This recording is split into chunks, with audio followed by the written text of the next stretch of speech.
જય ભૂતનાથ મહાદેવ। તો મિત્રો નામ તો સાંભળ્યું જ હશે। આપણે 50 થી 60 વર્ષ જૂનું છે ભૂતનાથ મહાદેવનું મંદિર। ત્યાં આવ્યા છે જે હલંડા થી 3-4 કિલોમીટર દૂર થાય છે અને તે જંગલમાં આવેલું છે અને ફરતા લીલા લીલા ઝાડવા અને એવું બધું છે ને ત્યાં જૂની ગુફા પણ આવેલી છે જે મહાભારતમાં પાંડવો વખતની ગુફા છે ને એમાં પાંડવો રોકાણા પણ હતા એટલે કે થોડો આરામ કર્યો હતો એવું છે।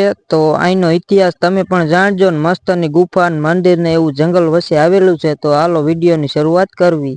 હાલો જય માતાજી બધા મિત્રો। તો કેમ છો મજામાં? તો આપણે તમારા માટે અને બધા મિત્રો માટે પાછું એક નવું સ્થળ લઈ આવ્યા આવી ભૂતનાથ મહાદેવ જે હલંડા ગામમાં આવેલું છે જ્યાંથી પણ દૂર થાય છે 3 કિલોમીટર જેવું। તો પેલા તો હલંડા ગામથી તમારે આવવું પડે। આપણે ડાયરેક્ટ ભૂતનાથ મહાદેવ જ આવ્યા હેવી આપણા ગામકોટના રસ્તેથી। ઈ રસ્તો કાસો રસ્તો એટલે ઈ રસ્તો બતાવ્યો નથી અને ડાયરેક્ટ જો હલંડા થી આવો એટલે આ પટ્ટી બતાય છે।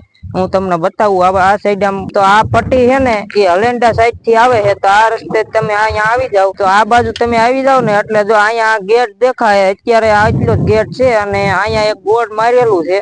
તો એ બોર્ડ માં અત્યારે ભૂંસાઈ ગયું છે પણ ઓલી સાઈડ થી બતાવું કે ન્યા કણે લખેલું છે ભૂતનાથ મહાદેવ નું। તો ત્યાં આપણે હવે અંદર જાવી અને આગળ બતાવતા જાવી।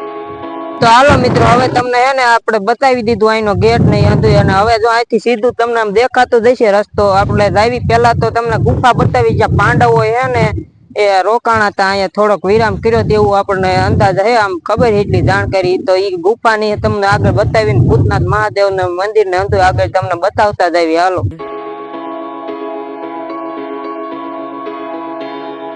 તો હાલો આપણે ગુફાએ પહોંચી ગયા। મહાભારતના પાંડવો વખતની ગુફા છે અને વનવાસ સમયે પાંડવોએ આ ગુફામાં થોડોક સમય પસાર કર્યો તો એ ગુફા તમને હું બતાવું। તો આ બાજુ આવો આગળ જો તમને ગુફા આપણે બતાવવાની છે। અહીંયા પાંડવોએ થોડોક આ ગુફામાં સમય પસાર કર્યો હતો। ઠેઠા મહાભારતના પાંડવ વખતની ગુફા છે। તો એ ગુફા જો આ બાજુ છે અહીંથી બતાવો તો હાલો આપણે ગુફામાં જઈને તમને બતાવવાનું છે। તો આ છે ગુફાનો દરવાજો તો હાલો અહીંથી અંદર જાવી। તો હાલો આપણે ગુફાના દરવાજે આવી ગયા અને હવે ગુફામાં જાવી એવી આ મહાભારતના પાંડવ વખતની ગુફા। આમાં પાંડવોએ સમય પસાર કર્યો તો આ બાજુ આવો તો હાલો આપણે ગુફા બતાડવી। આપણે આવી ગયા ગુફામાં હવે અંદર તમને બતાડવી। આમાં થોડેક જ જવાય એવું છે બહુ આગળ તો જવાય એવું નથી ને આપણી પાસે એટલી સુવિધા થોડીક જ છે।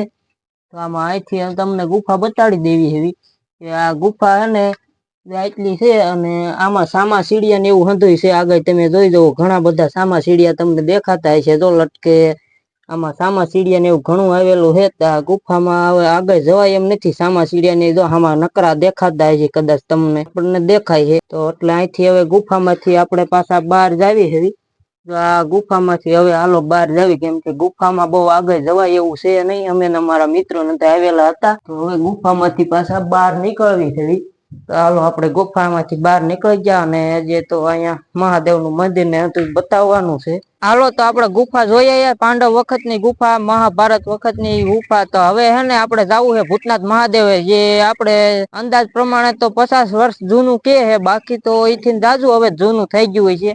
તો મંદિરે જાવી મંદિરના દર્શન કરવીને ન્યાનું તમને આગળ બતાવવી અને અહીંયા આપણે મોર ને એવું હતું જે બીજે ન બહુ જોવા મળે અહીંયા બહુ જાજુ જોવા મળે। તો એ હતું અહીંયા તો આપણે અત્યારે તો બપોરના ટાઈમે આવ્યા છે તો મોર ને એવું કદાચ અત્યારે નહીં જોવા મળે બાકી તમે આવો તો ટાઈમે જોવા મળે। સણ ને એવું અહીંયા બહુ નાખે છે તો અહીંયા તો આગળ તમને બતાડવી બાકી તો હાલો મંદિરે જાવી। અહીંથી પેલા તો આપણે પેલા ગુફાએ જ સીધા ગયા હતા અને હવે જાવી છે મંદિરે આગળ। તો મિત્રો આપણે આગળ નીકળી ગયા આપણે મંદિર સાઈડ તો જો ફટાફટ મંદિર નજીક જ છે। તો આવી ગયા ભૂતનાથ મહાદેવ ના મંદિરે જો અહીંયા એરો મારેલો છે ને લખેલું ભૂતનાથ મહાદેવ ને જો લીલા લીલા ઝાડવા ને કેવો મસ્તીનો બગીચો છે નાળિયેરીનો।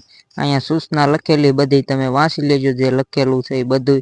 અને અહીંયા કણે જોવો તમે આમ એક નંબર લોકેશન ને બધું આવશે। તમે ફૂલ ફેમિલી આવજો ક્યારેક ભૂતનાથ મહાદેવ બહુ મજા આવે એવું છે।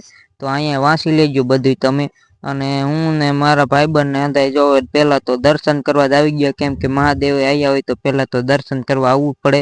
તો અહીંયા છે મહાદેવની શિવલિંગ ને એવું અને આગળ છે મહાદેવની મોટી મૂર્તિ ની બધું તમને આગળ બતાવું। તો જો અહીંયા કણે આગળ આવો એટલે તમને આ બાજુ મહાદેવ બેઠેલા દેખાણા હશે તમને। તો જો અહીંયા તો મોટી મહાદેવની મૂર્તિ છે જો મહાદેવના દર્શન કરી લ્યો બધાય મિત્રો અને આપણે દર્શન કરવાના છે મહાદેવના। તો ભૂતનાથ મહાદેવના દર્શન કરી લ્યો બધા મિત્રો, મારા તરફથી હું દર્શન કરી લઉં, તમે પણ દર્શન કરી લો. ને આ ઉપર જે ઝાડવા દેખાય ને બધા બીલીના ઝાડવા છે. અહીંયા ટોટલ 108 ઝાડવા છે. અને ભૂતનાથ મહાદેવનું મંદિર હે ને બીલી પત્રીઓથી ઘેરાયેલું છે, જેમાં પંચમુખી, સાતમુખી, નવમુખી ને 11 મુખી બીલી પત્રીઓનો સમાવેશ થાય છે. એટલે ટોટલ 108 બીલી પત્રીના અહીંયા ઝાડવા છે. અને અહીંયા બાજુમાં કાળ ભૈરવ દાદાનું પણ મંદિર આવેલું છે, તો એના પણ તમે દર્શન કરી લ્યો, કાળ ભૈરવ દાદા. અને પછી બાજુમાં તો અહીંયા હે ને જૂની જે મંદિરની સ્થાપના કરી હતી ને નારાયણ બાપુએ, તો એની પણ અહીંયા સમાધિ છે. તો એ તો જુનાગઢની ભવનાથ તળેટીમાંથી આવેલા હતા અને એને મંદિરને અહીંયા કણે સ્થાપના કરી હતી. તો અત્યારે તો એની પણ સમાધિ છે આ મંદિરની બાજુમાં.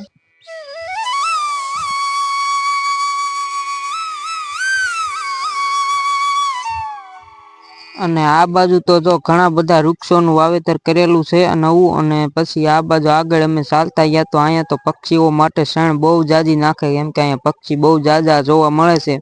અત્યારે તો બપોરનો ટાઈમ છે એટલે પંખીઓ એટલા બધા નથી, બાકી તમે તોય જોઈ શકો છો બપોર વચ્ચે તડકાના પણ આટલા પંખીઓ છે.